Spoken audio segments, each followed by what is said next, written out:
오늘은 소요리분답 61, 62문 제4계명이 금지하는 것은 무엇입니까? 그리고 제4계명을 주신 이유로 추가된 것은 무엇입니까?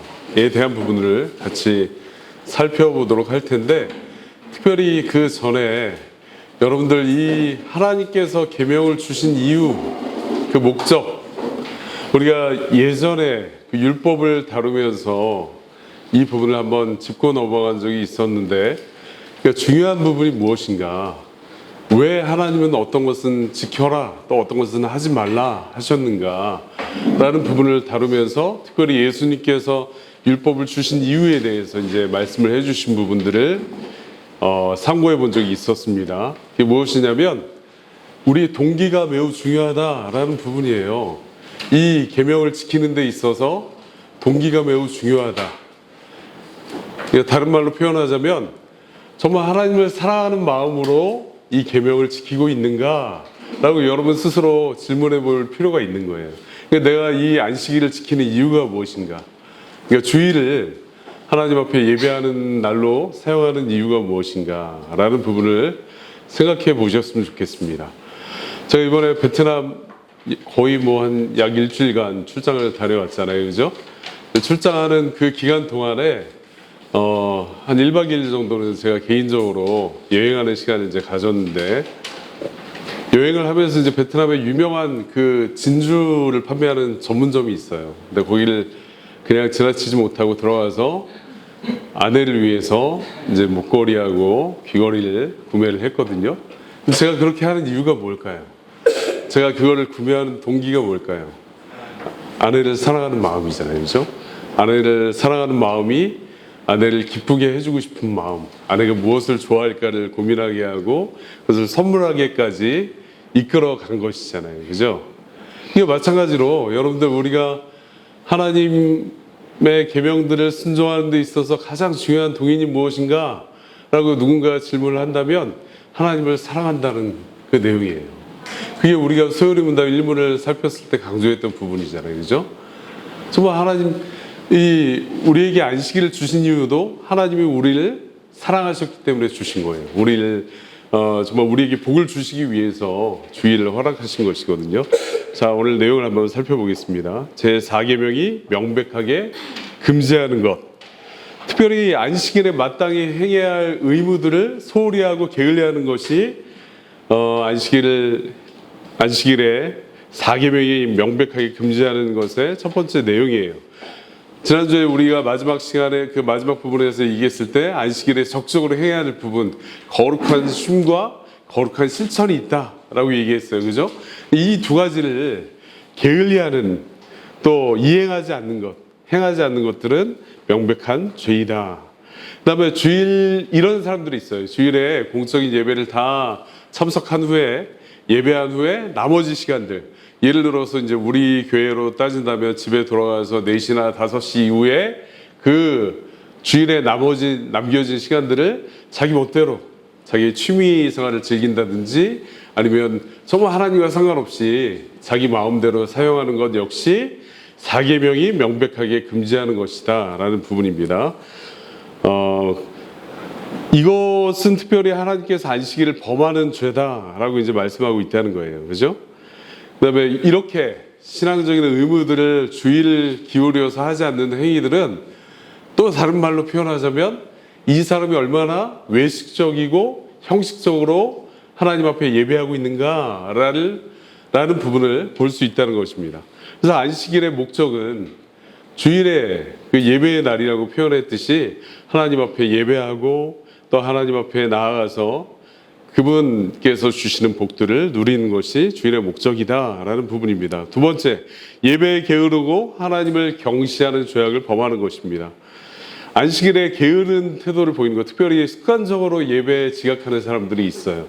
우리 교회는 너무 감사하게도 그런 분이 한 분도 계시지 않지만 최소 우리 목사님부터 1시간 전에 다 나오셔서 성도들도 최소 30분 전에 다 나오시잖아요, 그죠? 예배를 준비하고 또 하나님 앞에 마음을 정돈하는 시간을 갖고 있는데 습관적으로 예배에 지각하는 분들이 계세요.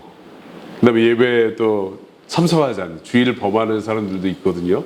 근데 그거는 분명하게 4계명을 정면으로 대적하는 행위이다라는 부분입니다. 그 다음에 주일에 마땅히 행해야 할 경건하고 거룩한 말과 행위들이 있는데 그런 것들을 하지 않고 세상적인 말들을 한다든지.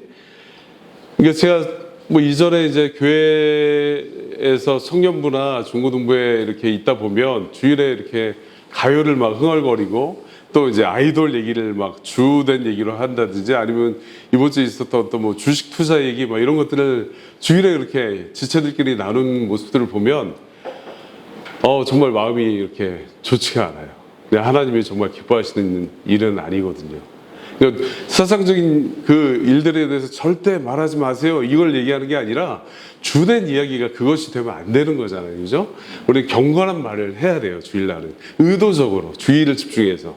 그래서 하나님의 말씀을 나눈다든지 특별히 이번 한 주간 내가 지내면서 어떤 하나님께서 주신 은혜가 무엇인지 이런 것들을 나눌 수도 있는 거고 아니면 내가 특별히 범죄했던 내용들을 같이 공적으로 나눌 수도 있는 거예요. 지체들 사이에. 그죠? 정말 하나님의 은혜를 구하고 기도를 부탁하는 그런 일들을 할 수 있는 거예요.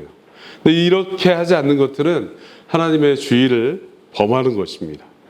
그다음에 세상적인 일들이나 또 오락들로 그 시간들을 보내려는 마음들, 그 동기로 그 일들을 또 행하는 것들 역시 안식일을 범하는 죄악이다라는 부분입니다.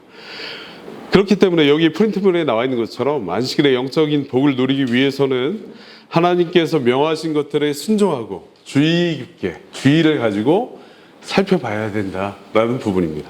자, 두 번째, 제4계명을 주신 이유로 덧붙여진 것들 무엇입니까?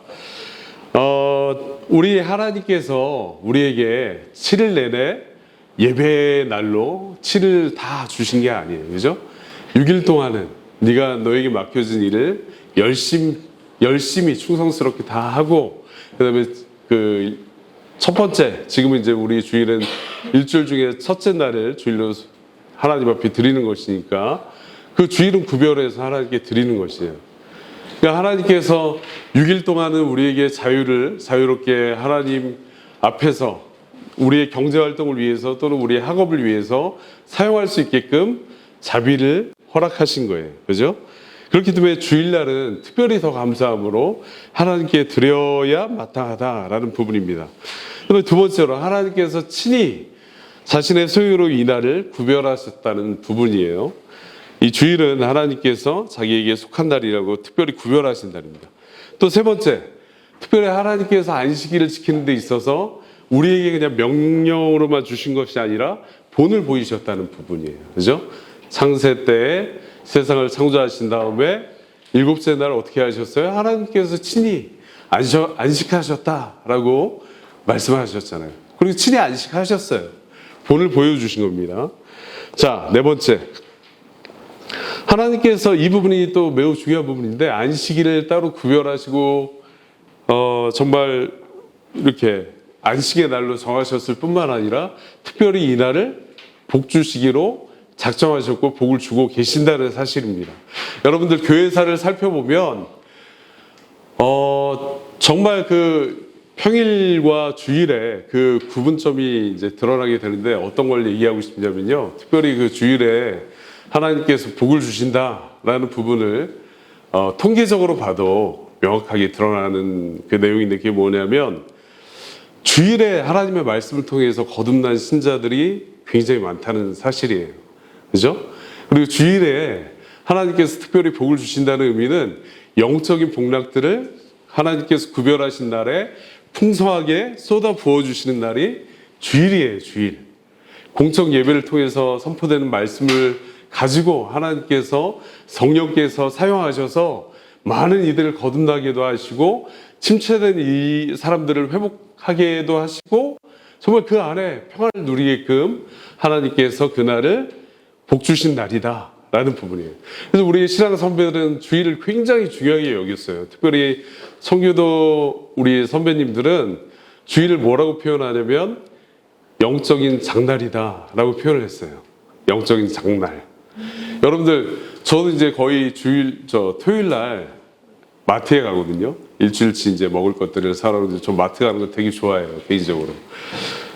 근데 그 날에 이제 그 일주일치 식량들을 다 구입하고 뭐 이제 필요한 것들을 구입을 하잖아요. 그죠? 우리 그 신앙 선배님들이 주일 영적인 장날이라고 표현한 이유는 바로 이러한 부분들을 빗대어서 얘기한 거예요. 물론 그때는 이제 시장이 있었겠지만.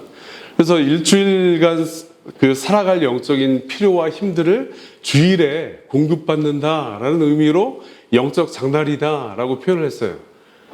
그 다음에 또 수많은 신앙 선배님들이 주일을 특별한 날이다라고 이 복 주신 날이다라고 이제 표현을 하고 강조한 이유가 그날에 특별하게 임하는 하나님께서 이 부어주시는 은혜가 있다라는 부분들을 경험적으로 알고 있었기 때문에 그렇습니다. 그렇죠? 예배를 통해서 하나님께서 임재하신다는 사실을 누구보다 더 깊이 알았기 때문에 그런 것이에요. 그래서 이날을 거룩하게 준수하는 자들에게는 하나님께서 허락하신 특별한 복이 예비되어 있는 거고, 또 이날을 아까 말씀드린 것처럼 부주의하게 여기거나 형식적으로 지키거나 외식적으로 지키는 사람들에게는 하나님의 저주가 임하게 된다는 사실이에요. 그죠? 특별히 우리 지난 그 1계명을 다룰 때 이 복에 대해서 얘기를 했었는데, 우리 사랑하는 권사님, 김 권사님이나 한 권사님, 이 복이 특별히 하나님께서 여러 복들을 허락하시는데 특별한 복이 뭐냐면 자녀들을 통해서 경건한 자손들을 보게 하시는 복이 있다라는 사실이에요. 우리 지금 태중에 이례가 있잖아요. 그죠? 이제 경건한 아이로 부모가 잘 훈련시켜서 경건하게 자라게 만드실 거예요. 하나님께서 그런 복을 이 가정에 더하실 거예요.